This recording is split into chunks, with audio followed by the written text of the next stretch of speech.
Morning everybody from a gorgeous bluebell wood.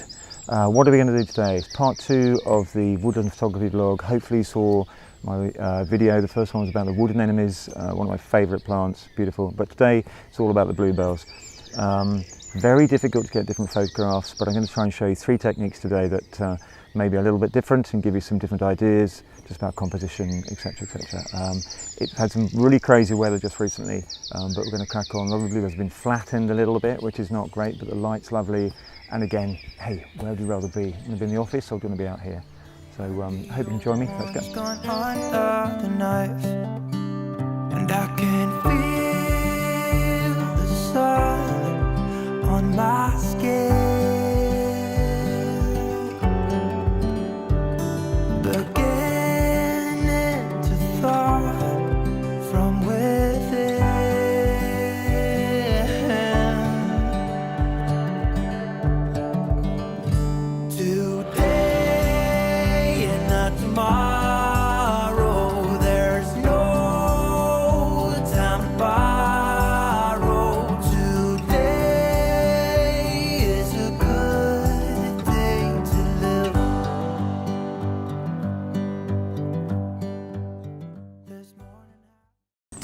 Right everyone, shot number 1.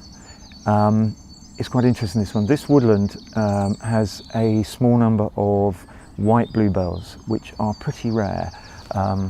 They're not great at the moment because of all the rain we've had. A lot of them flattened down, they're not perfect. But there was one just in here, there's the dappled lights coming through, it keeps hitting it, and it's surrounded by a lovely sort of mosaic of blue with the single one. And when the light hits it, it really pops. So what I'm going to do is set up here. Now this is the shot, this is like technique number 1. If you have a 100 to 400 or 300 mil or even something like a 500, I'm going to try with a 500 mil lens. I appreciate not a lot of people have that. It's a wildlife or a sports specialty lens, so don't worry if you haven't got one. But if you've got a 300 mil, that's perfect, or anything that encompasses that sort of range, a 70 to 200 with a converter. But we're going to go really zoomed in, isolate it, and of course what you get is tiny depth of field, and you can get wonderful blur in the surrounding colours. So you don't have to have a white bluebell for this. If you can find other flowers out here. You obviously got primroses have gone now, but you had the wood anemones. Another great one if you do it with ferns, are fantastic. You can get some lovely green ferns against a blue background. So if you can just find that contrast, concentrate on your sole subject, and then you can really diffuse the outside and the back, and it just gets compressed. Obviously that depth of field is compressed completely. You can really isolate your subject. But for this one, it's get the big guys out, and I'm going to try with the 500 mil, so I'm going to set up for that and we'll see what we can get. And all we need now is for the light to hit this little white bluebell that's just in here that you can't see from here. But we can just need the light to move around and hit it.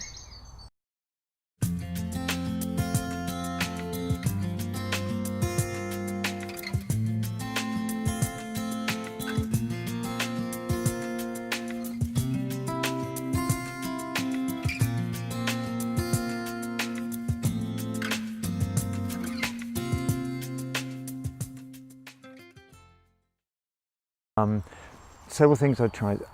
This is a white bluebell. Even the light's now gone. We've got shade now. Sun's gone in.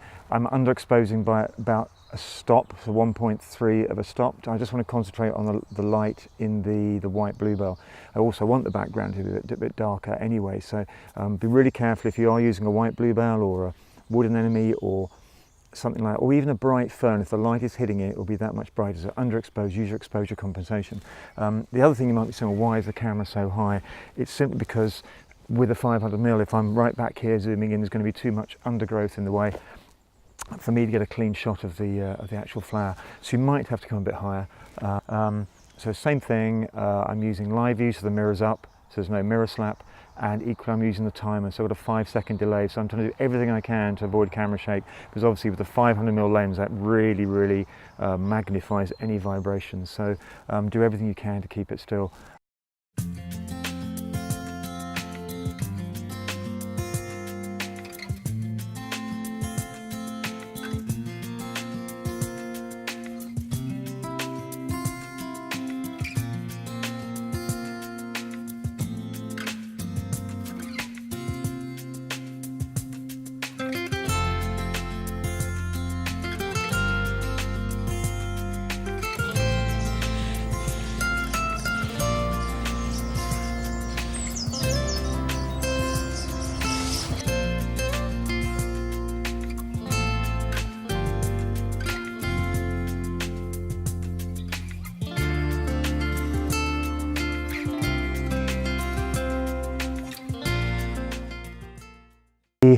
Right, shot number 2.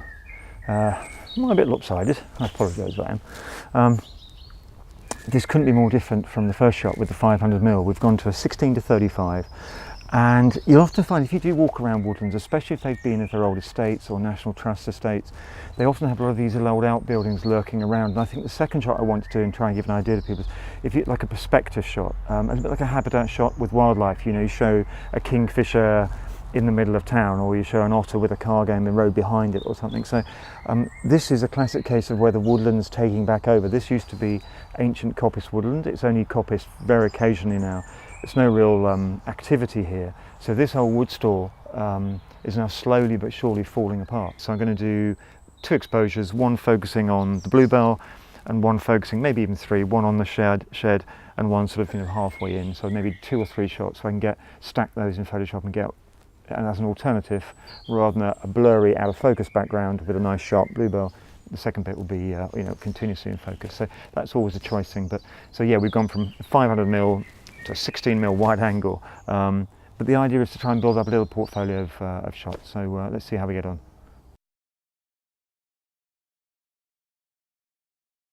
What I'm trying to do here is obviously like almost like a habitat shot with an animal, where you can get some perspective of where they might be.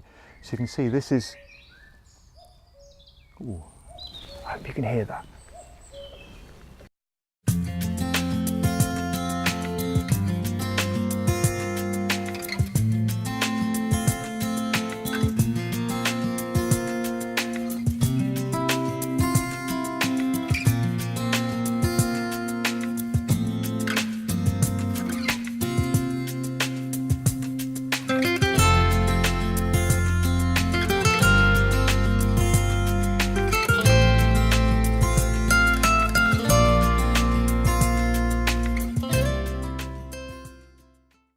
Okay everybody, my plastic bag doing its job just again. I've come to the edge of the woodland, and if you do come to the edge of the woodland, this is often where you'll find there are these single solitary specimens. They're the ones that have been disturbed in the previous years. This used to be cut and ploughed by a farmer years and years ago.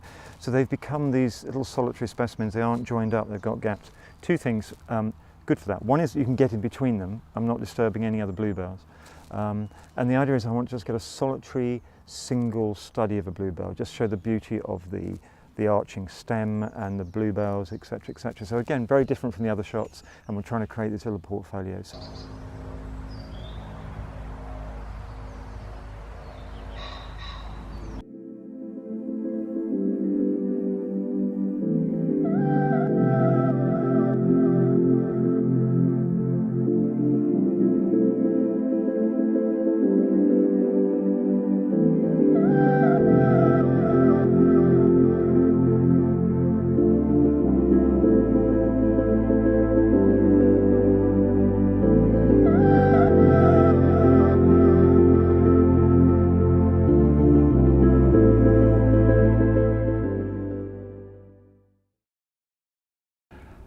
Hi everyone.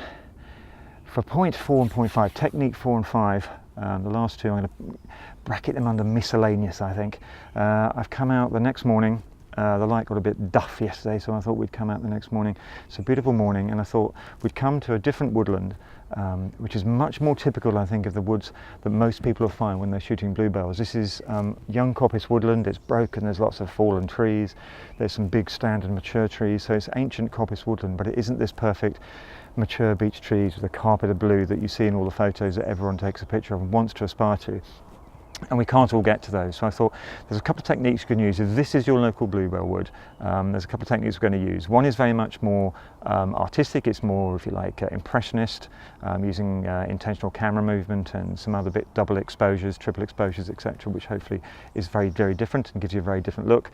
And the other one is really what I would call habitat shots. We're going to try and find some items or some views where you use the bluebells as your backdrop and your curtain or your carpet for a subject, so maybe a tree or a flower, something like that. So we're going to try and find a couple of those, but hopefully that will give you a couple of final ideas going into the weekend or the next couple of bank holidays where the flowers are out, and not just the bluebells, but if they are out, if you are going out, it will give you some thoughts about what you can and can't do.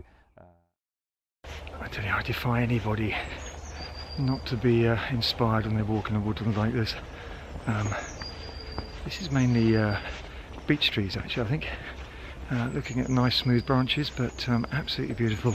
Again though, it's like one of these woodlands that is just a 3 or 4 acre pocket that's become detached from the rest of the old forest, and this is the problem we're having.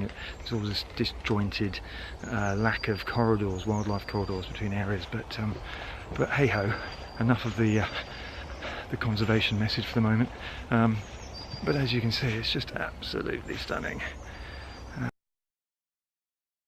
Right everyone, we're going to try and do some of these double exposures now, multiple exposures, and what we're trying to recreate is a Monet or a Manet impressionist idea. And the amazing thing is that you can make it really diluted, very vague, and just like an impressionist painting, you can say, well, you know that's lily pads, you know that is a group of trees, in the same way that people looking at it say that's bluebells. You'll see the right tones, the colours right, etc. So this may look really uninspiring when you walk through these woods. You think, oh, it's too bright, etc. But what we've got here is you can see there's light coming through these leaves. You've got a lovely sort of undercolour of blue with the bluebells, which are pretty vibrant. It is bright, but what we're going to do we'll underexpose slightly, and I'm going to use my camera to do 4 to 6, maybe 7 exposures at the same time. It's got a multiple exposure facility, and then what I'll also do is just some intense camera movement. You do have to just experiment with this, and it may be rubbish.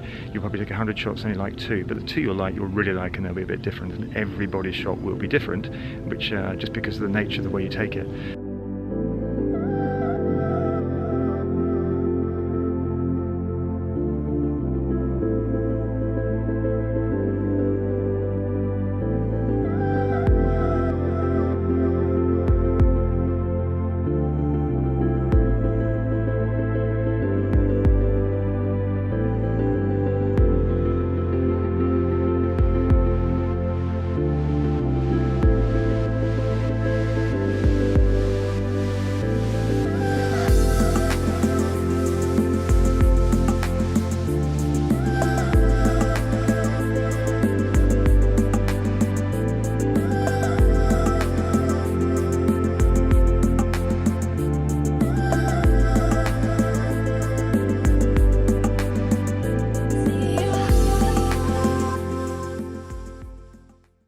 Now we're going to try and do the habitat shots, and what I'm trying to find is just nice sculptural items where the bluebells can act as a surround or an envelope or a carpet, if you like, and it just gives that spring feeling, but with something else. It's a different type of shot, and this is the type of shot you can definitely get if you go out just with a compact camera, your iPhone, etc. You can't necessarily get the big vistas, you haven't got filters, etc. But and what I've got here, simply, you can see I've got a gorgeous fern down here. I don't know if you can see it. And obviously I surround the bluebells. I've got my 70-200mm lens on. I'm around about 150mm, so I'm cropping right in. But what I want to do is isolate the fern. Now, at the moment the bluebells have got sunlight and the fern's in shade, but I'm going to give it a few minutes. The sun should move hopefully at some point. Just pick out bits of the fern, make it pop, and I'm going to bung the polarizer on as well. As always, really check your highlights and check your histogram. That's pretty much okay.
ever so much for watching. If you'd like to comment, please do.